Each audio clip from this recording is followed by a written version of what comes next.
Today's presentation will discuss Shimizu Shikin. So, who was she? Shimizu Shikin was a Japanese novelist and women's rights activist, best known for her works of poetry and short novels during the Meiji era of Japan, an era which lasted from 1868 to 1912. She herself was born in 1886, the first year of the Meiji period, and died in 1933. The Meiji period was the turn from Japan being an isolated feudal society, one which was at high risk of becoming colonized by powerful Western nations, being transformed into a more modern, industrialized nation state and an arising great power, one of which was hugely influenced by Western ideas and ideologies. The adoption of such ideas has led to great changes in Japan, this period being characterized as the first half empire of Japan. However, this did not come without challenges to the Japanese society, which is why Shimizu Shikin has made such an impact on the history of this country in terms of female empowerment and human rights activism. She's a notable figure in the history of Japan and a well-known feminist. So, she was born in Kyoto into a bureaucrat's home in Kyoto, and very unlikely of people of that era and time period, she became an outspoken defender of human rights and activism.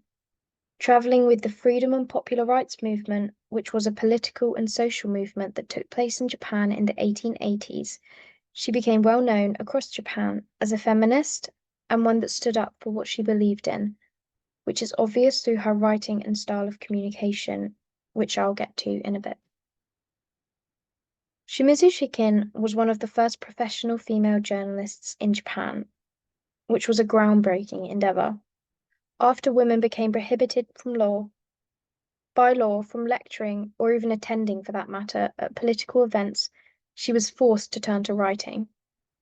Writing, which embodied the constant conflicts and everyday challenges faced by women during this era of Japan, a huge step in terms of women's rights activism and empowerment. The Meiji period, whilst it is also known as being a transformative time for Japan, was also known to reinforce traditional gender roles and ideologies.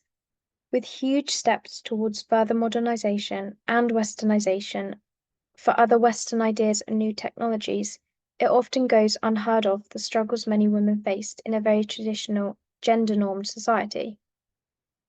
Shimizu Shikin challenged this through her writing and poetry, which for a female writer during this time period of Japan was a remarkable stance to have been made.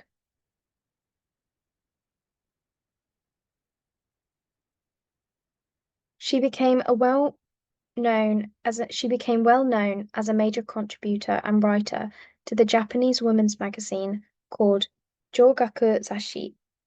Many articles she wrote about included women's rights, empowerment, education, and teachings. Within this magazine, she fought gender stereotypes and challenged ideologies set by unfair standards. She believed in equal rights for men and women and became a known figure in the world of feminism. She was seen to write articles about the challenges faced by women of this era and the struggles that they faced. And what makes Shimizu Shikin an icon is the way in which she fought these somewhat normal characteristics of the nation, making a stand in the way of feminism and the future of gender stereotypes in Japan. She can be seen to defy what was not at all good, but seen as normal by the majority, and highlights the women of this period, reducing this gender gap and giving a voice to women and a window into what it was like to be a woman.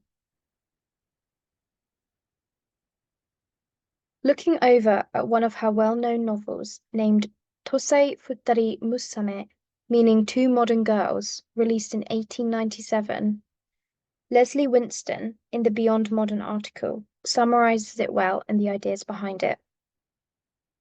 Quoting the article written by Leslie exactly, she argues that by separating the body from gender, Shikin effectively threatened the dimorphic ideology of sex that underpinned the literary establishment of Meiji Japan. And Shikin calls attention not only to the second sex, but a third sex, decades before the 20th century's writers did in Japan and elsewhere, and she was erased because of it. Shimizu Shikin is seen to dramatize her idea of what gender is, with her ideas on sex, marriage, and schoolgirls being the main focus within this novel. Instead of focusing on a male protagonist, the schoolgirl is seen as self-determined, unlike the usual male protagonist. Her aim appears to show the audience that it does not matter what sex one is, and assertive behaviors can come from any gender. Gender roles are not assigned here. As at the time, so many short stories and novels featured that of a male protagonist, it was stories such as these that made an impact and fought to dismantle these traditional, out-of-date gender norms with new formative ideas and freedom. Tosei Futari Musume is just one example of the many novels Shimizu Shikin has written about female empowerment. There are many more. Overall, Shimizu Shikin contributed a great deal to the lives of women of this era. She created a space for women to be heard and valued just as much as men. Equality and female acts of power are shown in many novels by her, as we have looked at one, showing women of that time what it is to be a woman and how important it is someone makes a stand for it. This, of course, being Shikin herself. Shimizu Shikin is still a significant figure of Meiji Japan and Japan today, and one that has left a significant impact on the country. And here are the citations I have used. Thank you for listening to my presentation.